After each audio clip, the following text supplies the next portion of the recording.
L'Absterium, c'est que sur les derniers jours d'intervention, on puisse faire, entre guillemets, jouer la salle et faire les bêtas avec eux et les accompagner dans la livraison de leur salle, comment ça fonctionne, comment ils la pilotent, comment ils doivent l'utiliser. Et là, aujourd'hui, c'est pas possible, quoi. Non, mais clairement, ok. Donc du coup...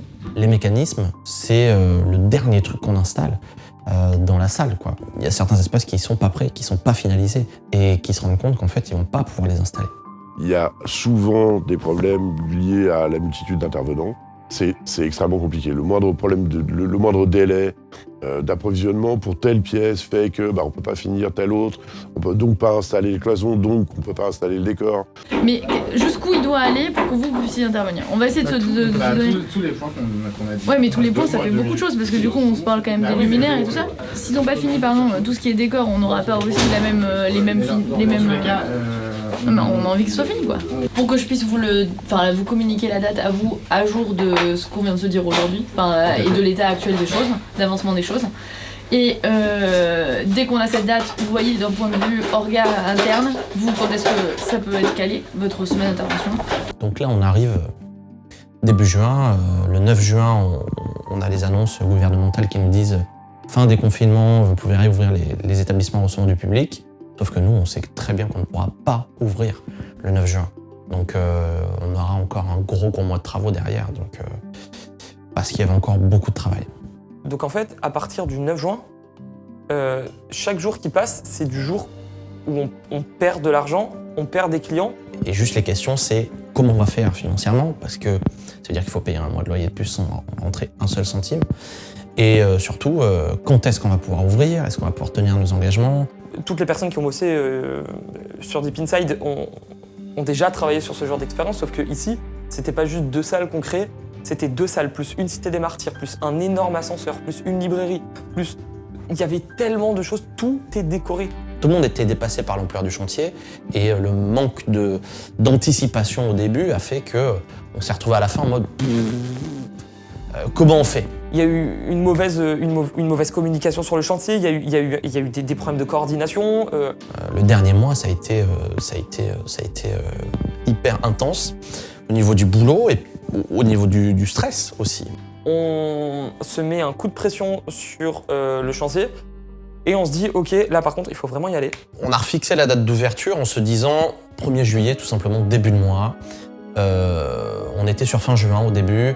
Et puis on s'est laissé quelques jours de plus, on a vu avec les décos, ils nous ont dit non franchement, si on peut prendre quelques jours de plus. Donc c'était vraiment de semaine en semaine par mail, on reculait. Sauf qu'à un moment j'ai donné la date butoir, j'ai dit par contre le 1er juillet, il faut que j'ouvre. Sinon moi je pourrais vraiment pas tenir la boutique, on va avoir des dettes et démarrer comme ça, c'est clairement pas possible. Avec du recul, je préfère qu'on ait eu ce retard plutôt d'avoir bâclé les choses à fond.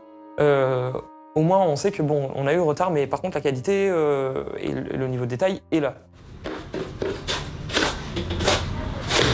On arrive à la fin à ma partie préférée, c'est-à-dire la patine. Qu'est-ce que la patine? C'est on prend une texture dégueulasse et on dégueulasse tout. Les beaux décors qu'on a fait, on va les salir. La cité des martyrs, c'est sale, voilà, par défaut, mais on va faire du beau sale. Quand on arrivait dans ce chantier, c'était incroyable, c'était très beau, mais c'était très neuf. Et c'est comme quand tu vas dans un appartement témoin, c'est beau, c'est incroyable, mais c'est pas vivant. Je sais pas ce qu'ils mettent dans leur potion magique. Il y a des trucs, je sais pas ce que c'est, ça ne se trouve pas en commerce, je comprends pas. Ils mettent, boum, ils te sortent des trucs, clac. Le truc, genre t'as l'impression qu'il a vécu 10 ans. Donc comment ça fonctionne techniquement une salle d'escape game chez l'Absterium? On a tout un ensemble réseau. Donc autour de cet ensemble réseau vont graviter donc les sons, les lumières et l'ensemble des mécanismes de jeu l'Absterium, donc tous les mécanismes que vous pourrez voir dans la salle. Et tout ça est géré par un cerveau qui est le serveur de jeu, qui lui va gérer toutes les actions et réactions des mécanismes ensemble. On a un logiciel qui est une console Game Master qui est sur un ordinateur. Ils ont développé une interface en fait, qui nous permet vraiment de gérer la salle de A à Z. Faut savoir que tout est piloté en Wi-Fi, toutes les salles sont en Wi-Fi, les mécanismes sont en Wi-Fi. On peut lancer n'importe quel son, on peut stopper n'importe quel son, des lumières. On peut couper la lumière, la mettre, la tamiser, changer la couleur, ce qu'on veut.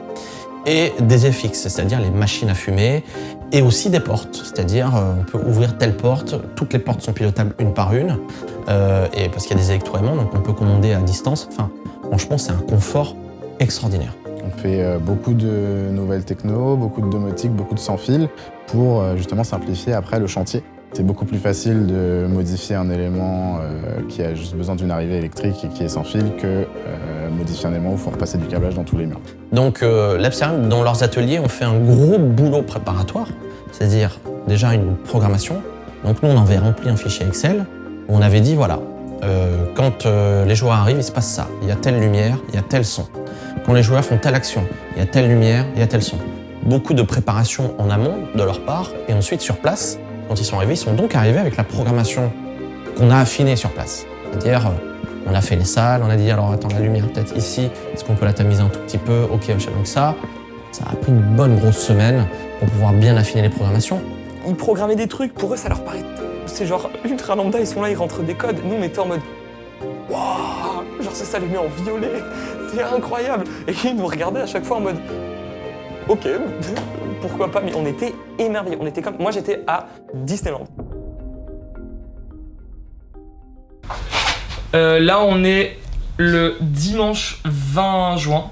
Il est 19h56, dans une semaine pile, on accueillera les bêta-testeurs pour la salle horreur.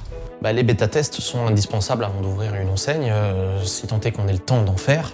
Nous, on était super short, en vrai, dans le timing, mais on s'est dit il faut absolument qu'on les fasse.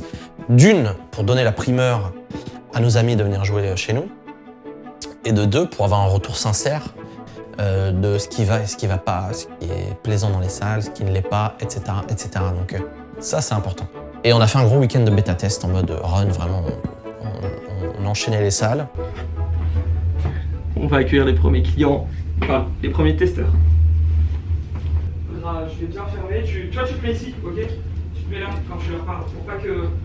D'accord, ouais. Je vais essayer Je vais pas trop leur parler de toute façon, je leur dis ok. Je vous donne l'accès à l'ascenseur, vous rentrez dedans et délivrer. Genre, soyez silencieux, machin. T'es prêt?